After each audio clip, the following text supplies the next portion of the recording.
Il y a certainement une tendance qui va privilégier l'authentique, les matériaux nobles, les matériaux vrais, le rustique peut-être d'une certaine façon.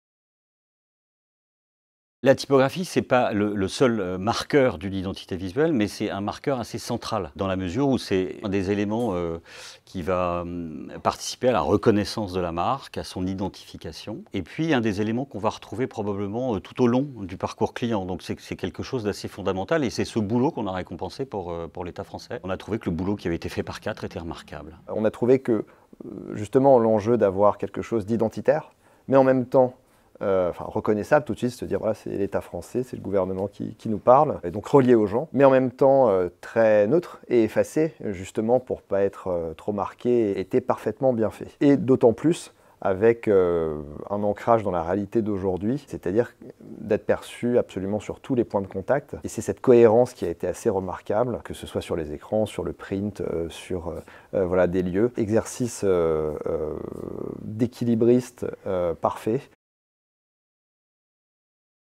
La typographie, c'est un métier fascinant du design. C'est un des nombreux métiers du design qui a une importance qui peut être capitale et surtout qui incarne assez grandement l'idée de ce que doit être le design, c'est-à-dire avoir un rôle, avoir une utilité. Que ce soit d'être extrêmement expressif avec des typos, avec des marques qui sont reconnaissables à leurs typos, ou des typos qui doivent vraiment glisser sur l'œil pour communiquer un message et vraiment s'effacer.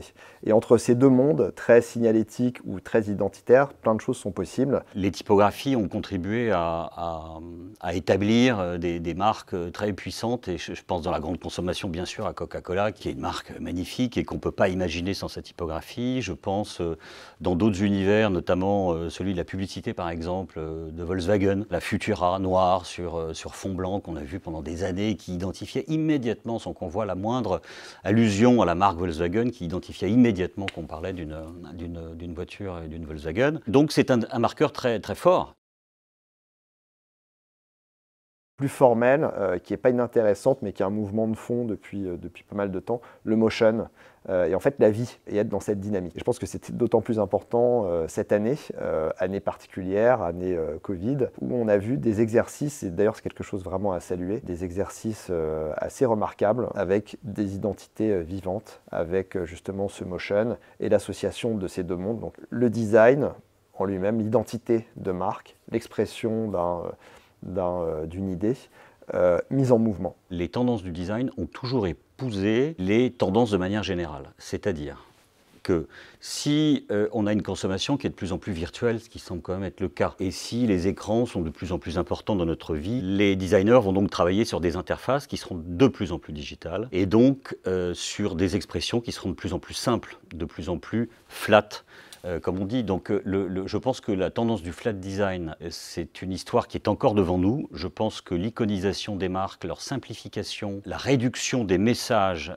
à des symboles de plus en plus épurés et sobres est encore quelque chose qui est devant nous. À l'inverse, et peut-être en réaction, il y a aussi évidemment cette tendance qui consiste, pour les gens qui sont en mal d'authentique, de vrai, de vert, de campagne, de produits du terroir, de produits locaux, c'est une des premières demandes aujourd'hui des consommateurs français. Il y a certainement une tendance qui va privilégier l'authentique, les matériaux nobles, les matériaux vrais, le rustique peut-être d'une certaine façon. Ces deux mouvements vont cohabiter parce qu'on ne peut pas survivre dans une planète qui n'est faite que d'écran. Il nous faut aussi de temps en temps un peu de terre, de vrai, de vert, bon bref, voilà.